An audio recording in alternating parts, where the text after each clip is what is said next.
Received this early Vienna clock for servicing. Nice original condition. It belonged to the current owner's aunt and is now a family heirloom. Looks to be Austrian or German made.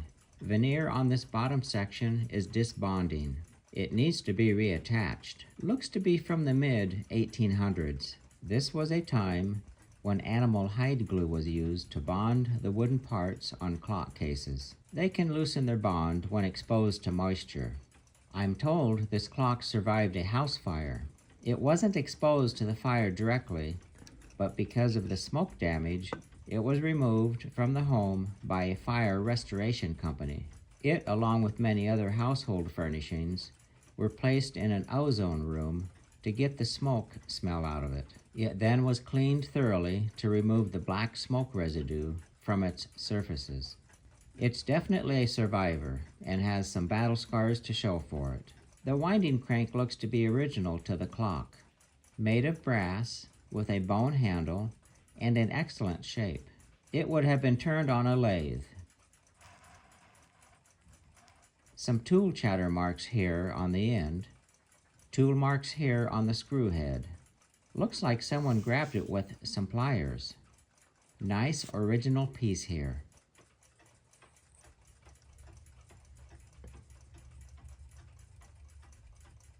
Nice stylish finials.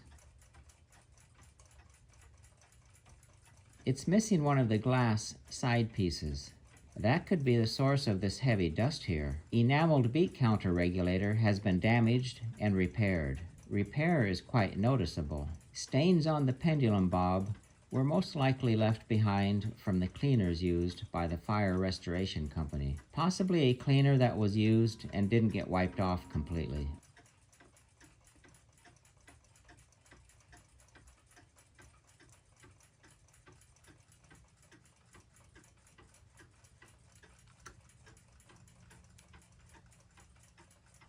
Remove the movement.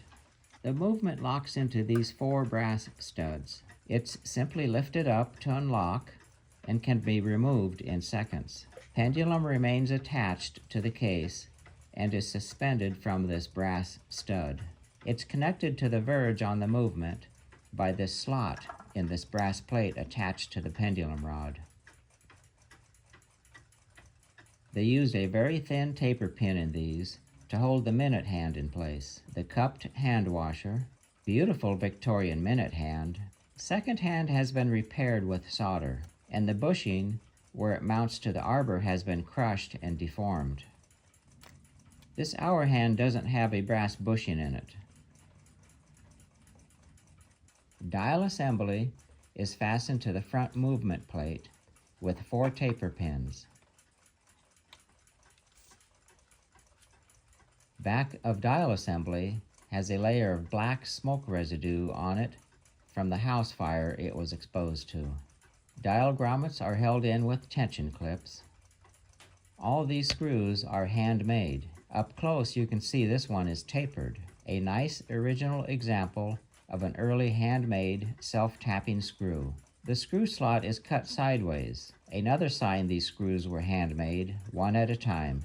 Dial is hand-painted over porcelain. Here you can see individual brush marks and strokes, some light in color and some dark. This quarter marker has 2 different shades of brush marks on it, indicating the minute track was outlined first, then backfilled by hand one at a time. On the numerals you can see several different shades of ink. Minute markers show signs of being backfilled as well. A black dot that doesn't belong. Probably a spatter left 175 years ago from the dial painter. At a distance, all these inconsistencies blend in and go unnoticed. Up close, they pop out at you. Some loss of black here. It's important on a hand-painted dial, when setting the hands, to keep your fingernails from rubbing on the dial, or this happens. Touch up here doesn't match the black on this dial. Could have been applied at a later date or from a different mix. Move the light to a different angle and you can see multiple areas where the dial has been touched up. Some of the paint appears to be bubbling and disbonding. Black used back then was lamp black mixed with shellac. so it's fairly resistant to wear, and was thinned using ethanol back then. Today, denatured alcohol is the standard reducer.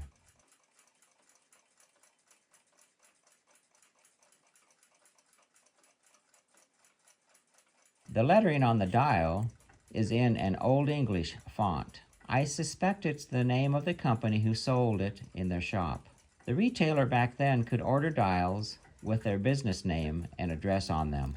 It will need to be decoded from the Old English font to know what it says. It's probably in the Austrian or German language. It's starting to lose some of its black color.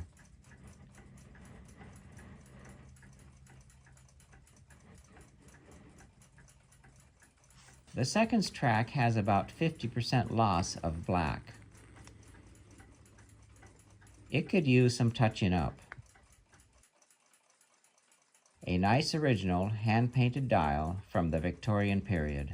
The movement has heavy smoke residue on it.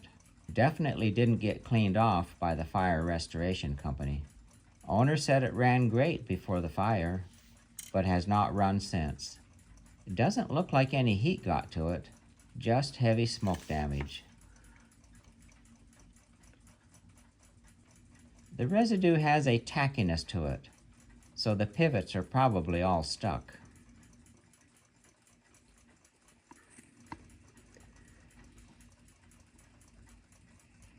Has an odd alligator skin texture to it.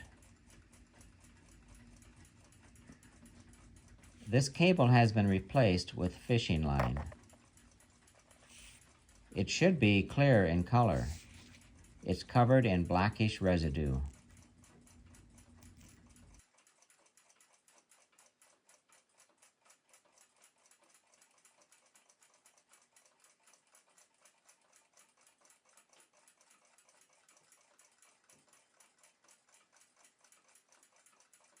Time to dismantle and see what we have to work with. Most of these Vienna movements, made in the Victoria era, had a highly polished finish on them. Using wood to remove these stuck bridges instead of steel screwdrivers prevents damage to the brass finish.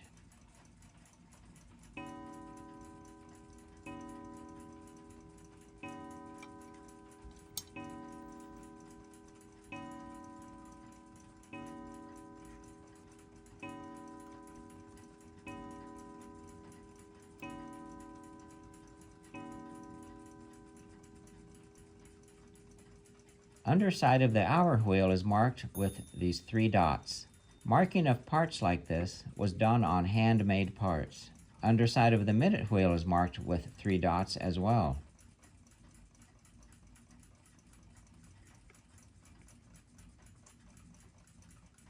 I've seen the finish on these movements scarred up by people using steel pry tools. Wood is the best choice.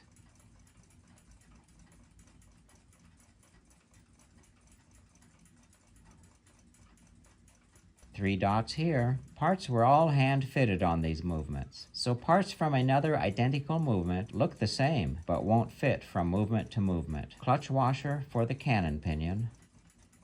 Separate the plates. A thick coating of tar.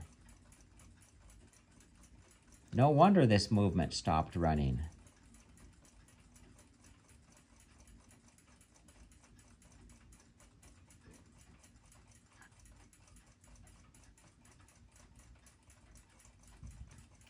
The weight cord is glued to itself with the black gunk.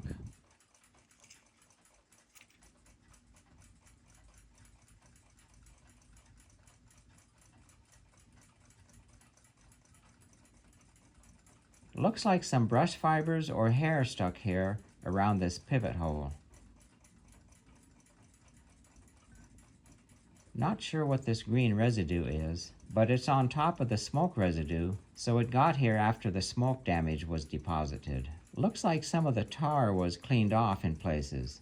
Must be from the fire restoration company who cleaned the clock.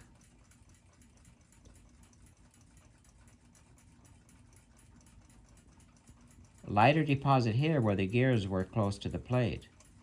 Guess it restricted the airflow. Overall, I don't see any scored bearing surfaces on any of the pivots.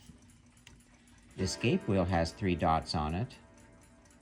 Scribe marks on the escape wheel here indicates it was hand laid out, then the spokes cut using a jeweler's blade in the scroll saw. Teeth look to be in excellent shape. Tough to inspect with all this black stuff on it. It's going to take some old-fashioned hand cleaning on this movement.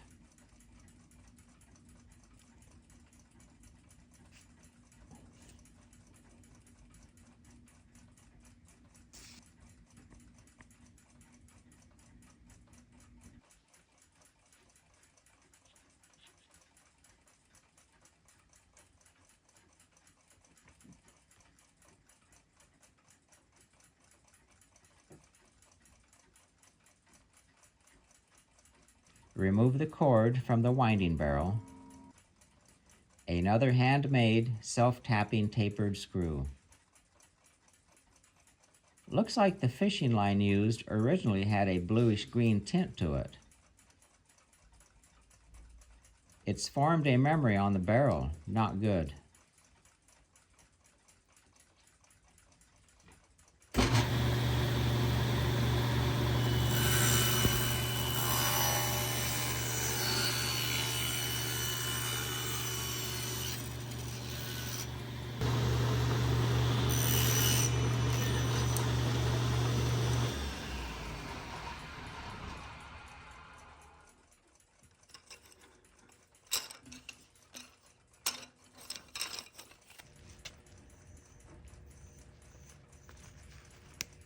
I'll use cotton to do the pre-cleaning so as not to risk damaging the finish on the brass. I've seen people use everything from steel wool to kitchen abrasive cleaners, and they end up destroying the original finish.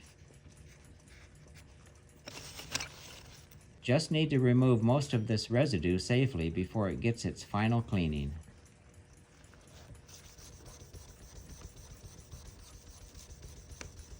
The end of the fishing line that was inside the barrel is soft and has its original color. The fishing line outside the barrel is brown, dried, and stiff. It's retained a memory in it where it was wrapped around the barrel. This could cause problems of getting tangled on the barrel if someone lifts on the weight and gives slack to it.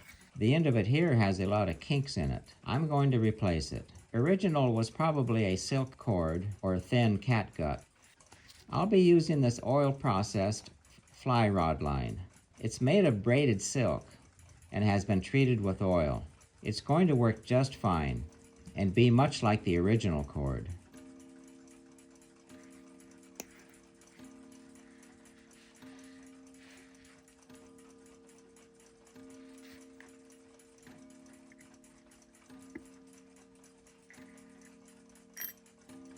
A closer look at this handmade self-tapping barrel screw. Notice how it's deliberately tapered on the end. If these end up missing, it's tough to locate replacements.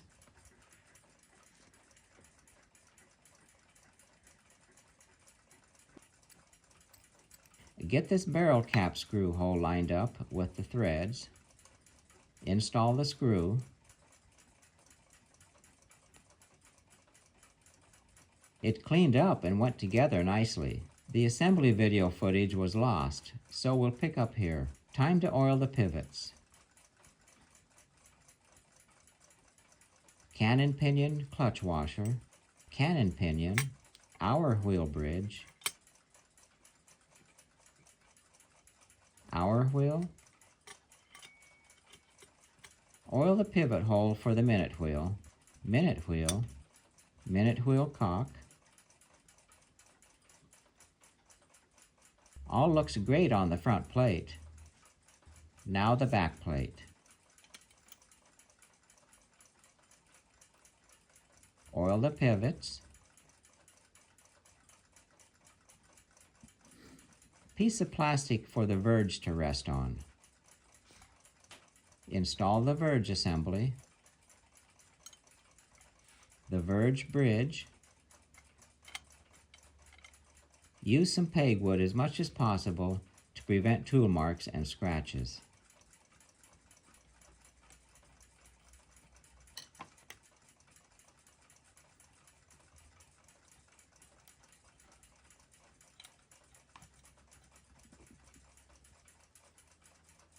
Oil the verge pivot.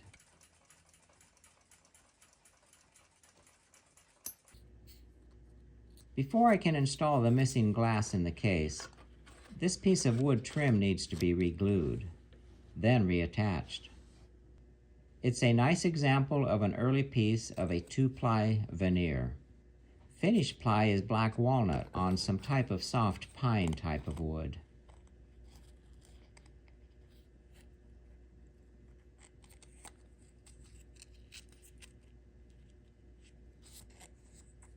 The lighter color is where it was glued to the case. This stained area on the lighter colored pine goes against the glass on the inside.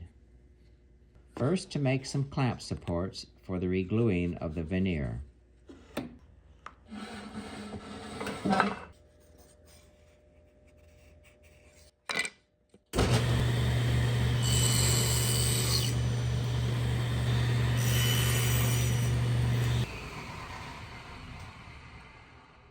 I'll use some yellow wood glue.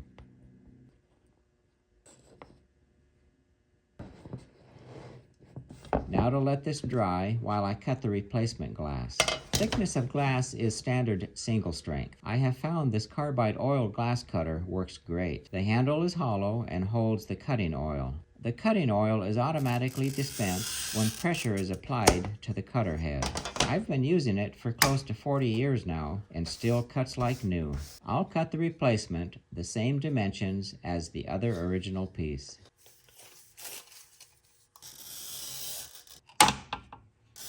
Now to make the long cut.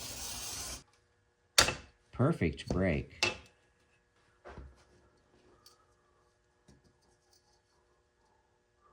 Remove these clamps and see how it works.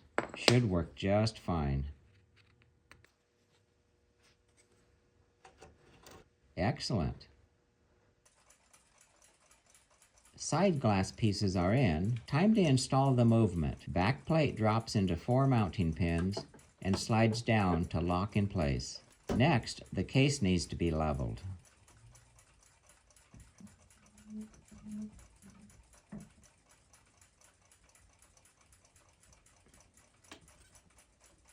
Once the case is leveled, the movement needs to be put in beat. That's done by using the beat scale located at the bottom of the pendulum.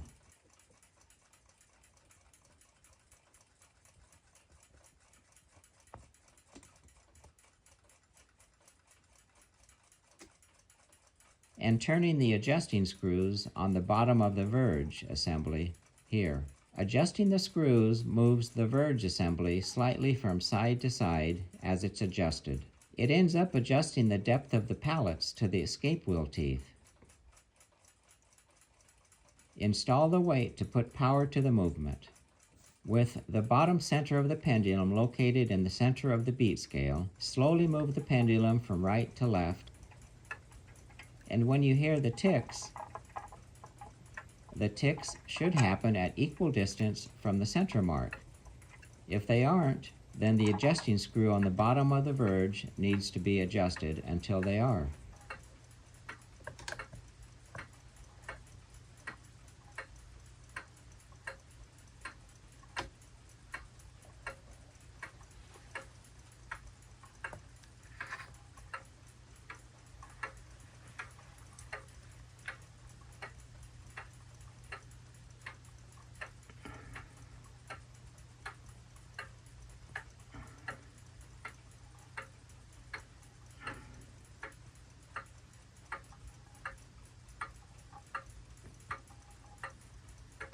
A nice running Victorian-style Vienna clock.